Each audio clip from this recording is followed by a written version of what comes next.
I'm not the guy who's in for Puffy's downfall, but I am the guy who supports the victims who got victimized, right? That boy life is dangerous. His life isn't, he's just not dangerous with the shit they said he was doing, but he's in danger. He knows too much. That's Suge Knight? Yeah, that's Suge Knight, wobbling down a dimly lit prison hallway like something out of movie. What's supposed to be a basic transfer turns into a straight-up ambush. Out of nowhere, two masked-up figures pop out from a shadowy corner. Faces covered, movements locked in, predators circling prey. They snatch him up hard, slam his body into the wall with no hesitation, then drag him through a sketchy side door into what looks like an off-the-books holding room. No guards in sight, no cameras, no eyes, just cold silence, and that chilling clang of metal as the door shuts behind them. The same man who once had death row on a leash, gone. Just like that, Suge Knight was off the map for nearly 3 hours, just vanished. No paperwork, no incident report, not even a slap on the wrist write-up. And the feds? Still mum. The Bureau of Prisons can't, or won't, say where he was or what shape he came back in. All we got is some grainy, soundless footage, and one suspicious watchtower that's got folks side-eyeing hard. How does a hit like that go down inside maximum security, under 24/7 Fed surveillance? If you think this was some random mix-up, you're missing the whole play. That leaked clip? It's blowing up online and shaking up more than just the prison system. It's got the whole world watching now. It ain't just the beatdown that's got folks riled up. It's how it went down. This wasn't no sloppy jailhouse scuffle. Nah, this was methodical, cold, like something out of spy flick. These weren't hot-headed inmates with a shiv. These were trained operatives. Covered faces, steady hands, moving like they rehearsed it. Ain't no way you move like that in lockup unless it's pre-planned. And that room Suge got dragged into, or not on any public prison layout. A former CO, speaking off the record, said that wing's been shut down for years. So why was the door even open? Who gave the green light? Who signed off on that transfer? Soon as the footage leaked, the streets lit up with talk of an inside job. Guards getting slid money, footage getting cut before release. This was calculated. A retired prison warden didn't sugarcoat it. Nothing like this happens unless somebody opens the gate. Let that sink in. This wasn't some random jail fight. This was approved, or at the very least, allowed. Now the entire federal system is under fire, and they're sweating. No official stepping up, no statements, just stone-cold silence. And Suge, not a peep from him either. But maybe that silence ain't fear, maybe it's strategy. 'Cause behind the scenes, there's a theory bubbling up. One that's catching serious heat since the footage dropped. A deep conspiracy that don't stop at prison bars. It all connects back to a decade-old rumor, something most folks brushed off as just hood talk, until now. Back during the real war, East Coast versus West Coast, things were way deeper than rap. Word on the street, there was $1 million bounty on both Suge Knight and Tupac Shakur's heads, and the name tied to that deadly deal, Sean Diddy Combs. Sounds like some wild fan-made drama, right? Except, this claim's been whispered for years, and not just by internet trolls. Suge himself said it, multiple times. And now, out of nowhere, an old 2009 police interview with Dwayne Keith D. Davis, yeah, the same dude now on trial for setting up Tupac's murder, just resurfaced like a ghost out the archives. Keith D. didn't flinch. Yeah, I think he did. That's what he told detectives when asked if Diddy put a price on Suge's head. He even claimed Diddy once said he'd give anything to see Suge gone. Then, boom, a former DEA source backs it up, saying Diddy offered a cool $1 million to take out both Shakur and Suge. Now that prison ambush, it ain't looking so random anymore. But why now? That's what got everybody shook. Suge's no rookie to beef, but the timing's suspicious. His retrial appeal just got denied, and that civil case over Terry Carter's death, back in motion. And Diddy? Let's just say he's juggling flames. Serious legal heat and multiple accusations coming from every direction. federal raids, courtroom drama, and secrets ripping out of closets that were supposed to stay dead and buried. Diddy's name already dropped over 50 times in his own trial, and guess who keeps getting tied in? Suge Knight. Now people are starting to whisper, was that prison hit a warning shot? Was somebody scared Suge's about to spill it all? His prison podcast, Collect Call, been setting the internet on fire, throwing shade, naming names, and sending shots at his old ops with those sneaky threats. Last September, he told the world, Diddy knows. Knows what? Secrets about some little room where grimy deals went down. And not all of them were about music. Suge warned straight up, they gonna get you if they can. Some folks brushed it off as Suge just flexing from behind bars. But now, people are wondering, was it a warning or a goodbye? Meanwhile, OT was out here recruiting heavy, and there's another layer to this whole mess. Suge Knight still got ties, even if loose, to the remains of that death row dynasty. Sure, the name's under Snoop Dogg now, but insiders say the real bag behind the empire never left the game. That kind of legacy don't fade. It evolves. It waits in the shadows. And if Suge's still holding keys to them, buried secrets, somebody out there either wants him silenced forever or pressured till he spills it all. That leaked surveillance footage might have backfired big time on whoever set this up. Instead of shutting Suge up, it cracked open a raw, bleeding nerve in the federal system. How did two masked attackers just happen to slip into the transfer wing right when Suge rolled through? Why was that area wide open? And even worse, why ain't a single federal agency said a word about it? That clip ain't just a beatdown, it's proof the system turned its back on purpose. And when it comes to enemies, Suge's got no shortage. Pick a name, there's plenty in the deck. You got Dr. Dre, the same Dre Suge once accused of putting a hit out on him. Suge even testified in court that he saw canceled checks, supposedly proof of a setup, all tied to that 2015 hit and run that landed him behind bars. Then there's Ice Cube, who allegedly refused to even meet with Suge on the Straight Outta Compton set, just hours before Terry Carter got run down. Diddy, Director Q. These weren't just business ties. They were part of a cutthroat industry where lawsuits weren't the only way folks got buried. In that world, $1 million bounty ain't rap fantasy. It's real currency. And if that hit's still active, let's be clear, street law don't come with no expiration date. And this ain't even the first time Suge's been circled by hit rumors. Suge's dropped hints more than once. The night Tupac got lit up in Vegas. That wasn't random. According to Suge, Pac begged not to survive if it meant going back behind bars. All before I go back, Suge claims Pac said. That wasn't fear, that was prophecy. Pac knew how the game was played. And now, all these years later, it's like Suge's holding the final card from that same bloody deck. If this ambush was part of a bigger chain, a silent domino tipping in a war that started back when mixtapes came on cassette, then what happens to the ones still walking? Because if this was a hit, then somebody's got the next name already written down behind the walls of R.J. Donovan Correctional Facility.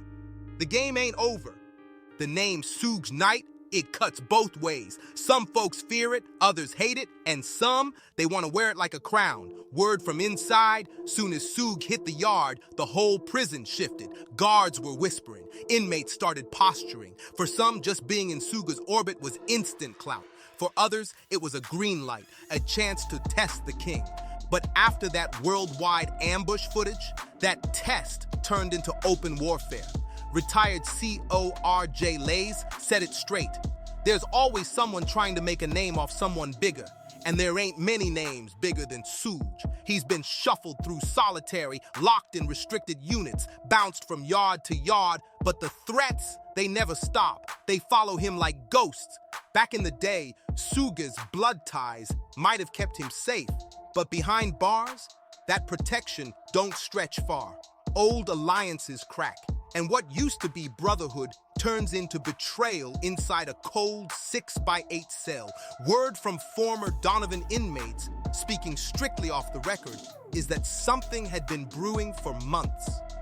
And it wasn't just old rap beef. Nah, it was because Suge won't stay quiet. His prison podcast, Collect Call, got him talking reckless, firing shots at Snoop, Dre, Diddy, even dragging names from the industry graveyard. In a place where silence is survival, Suge's mouth might be the very thing that's putting a target on his back. Word is, Suge might have been trying to build his own chessboard behind bars, brokering new prison alliances, making quiet moves to flip the power structure back in his favor. One ex-gang affiliate who served time in the same facility told us Suge was trying to move pieces like it was the 90s. But this ain't death row no more. This is prison. Whole different game, different rules, different kings. That quote alone paints a wild picture. A man still gripping his crown while the whole castle burns. But chasing power inside a cage, that might be the exact thing that's making him a target. And let's not forget, what about the guards? What role did they really play? That's the million-dollar question nobody in the system wants to touch. Since the footage leaked, the Bureau of Prisons has stayed dead silent. No statements, no updates, no "we're looking into it." Nothing, like it never happened. By the book, an attack like that. It's supposed to spark immediate reports, staff interviews, full-blown camera audits, the whole nine. But so far, not a single record's been made public. No charges, no names, no accountability. That level of tight-lipped silence, that ain't just fear, that kind of hush comes with a price tag. And it's not cheap. A whistleblower who spent 3 years deep in the federal system dropped something chilling. This might not be a one-off. If someone reached the guards, or if the guards were getting pressure from higher up, you'd never hear a single word. This ain't about protecting Suge, they said. It's about protecting the system. And that system, it's got plenty of dirt swept under the rug. Fake logbooks, sudden camera malfunctions, and inmates getting ghosted into rooms that ain't even on paper. Sound like a Hollywood script? So did a $1 million hit until the receipts came out. Now nobody's laughing. They're watching their backs. Here's where it gets real dirty. Sources close to the prison say Suge Knight's been thrown into administrative segregation. That's usually code for solitary. But this ain't for his safety. Word is they're investigating him, not the attackers. Yeah, they're blaming him for triggering the whole thing. At first glance, it makes zero sense unless you believe the whispers spreading through courtrooms and industry backlots. The theory: someone with real power is setting him up, not just silencing him. So they was placed to destroy the East Coast rap. And then along came a somebody. They was about to bring East Coast rap back. And there's nothing they could do about it. And this kid was finna put silencing him, framing him. It's got shades of deja vu, because courtroom transcripts from his past cases already painted Suge as a threat to the entertainment industry. If that label followed him inside, he's not just fighting inmates, he's fighting the entire machine. The timing of all this couldn't be worse. Suge's civil retrial over the death of Terry Carter is back in motion. And his testimony, already wild, could turn nuclear. In court, Suge straight up accused the LAPD of teaming up with Dr. Dre to set him up, using canceled checks as supposed proof of a murder-for-hire plot. Dre's denied it all, but the fact that a court even let that theory in, that's crazy by itself. And after the prison ambush, that paranoia don't feel so paranoid anymore. It's looking more like a warning shot. What if Suge was gearing up to drop new claims? What if somebody, inside or out, got tipped off? Now we're sliding into the deep end, where the prison walls and the music industry start bleeding into each other.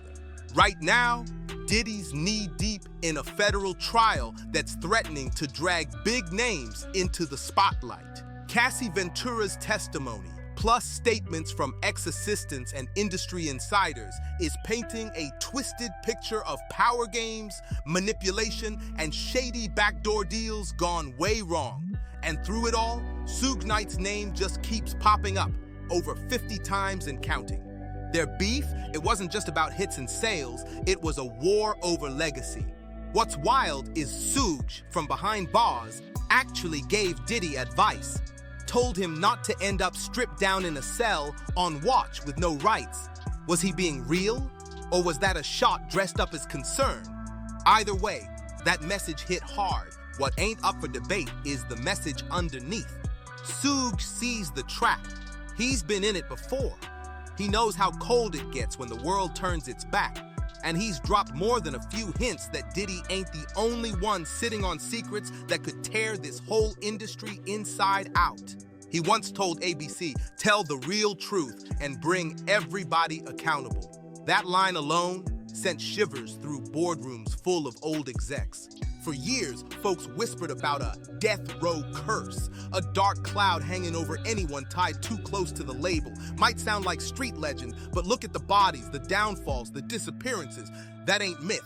That's history with a body count. Tupac gunned down in Vegas. Biggie murdered in LA just months later. Then came the public fallout between Snoop and Suge, followed by that weird shooting of Suge at Chris Brown's party. And now, this vicious prison ambush, the pattern's way too dark to brush off. Death Row's legacy ain't just music. It's been blood-soaked from the jump. And just cause the label shut down doesn't mean the war ended. To some, it feels like the ghosts of Death Row are still roaming the yard. What makes the curse feel real ain't just superstition. It's the weight it carries. Death Row Records was built on fear, dominance, and ruthless power moves. And that same dangerous energy still clings to everyone who ever played the game. Dr. Dre may have dipped out early and flipped his image with Aftermath, but even he couldn't shake the darkness. Years later, his name got dragged right back. Whispers of secret beefs, sealed restraining orders, and that wild homicide sandwich rumor tied to the Straight Outta Compton film set. Even the ones who ran fast still caught the shadow. Because Death Row's legacy, it ain't just platinum records, it's war scars. It's about survival in a world where the empire you helped build starts turning around and eating its own. Now with Suge locked in a system that might have turned against him, people are starting to wonder, was the ending to his story written years ago? Not by a judge or jury, but by karma. Death Row once stood tall as the West Coast's dream machine. But in its wake, it left behind a nightmare that still echoes through the culture. Yeah, the brand's been brought back under new leadership, but the foundation still cursed soil.